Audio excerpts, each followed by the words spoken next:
So the parable of the lost sheep, one that many of you, I imagine, are familiar with. Here's the image I get in my head because Google exists. Someone once told me to Google the image of a sheep with a bucket on their head. I recommend this to you, A, because it's a hilarious picture, but here's the thing that's important about it.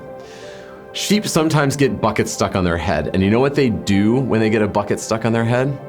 They give up.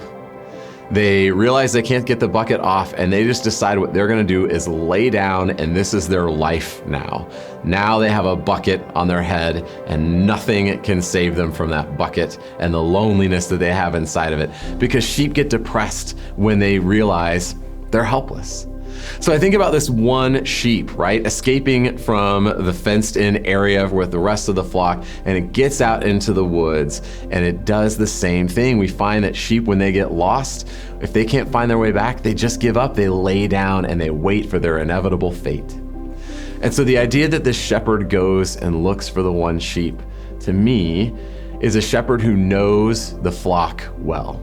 He knows that that sheep's not going to come back on its own. He knows that the only hope for that sheep to survive, the only hope for that sheep to thrive once again, is for someone who cares for the sheep to go, look for, and find, and bring back that sheep. That God is no different with us. That there are times in our lives when we just feel like, that's it, I'm done. There's nothing more that I can do here, and you feel alone in life. But that is the exact moment, if we were to look at this story, that we should know the shepherd is looking for us. God is seeking after us in that moment because God knows in that moment we need God.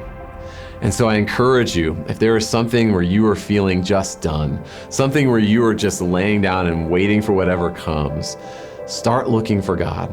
Start expecting God to show up in these moments in our lives because God is looking for you. God is looking for us.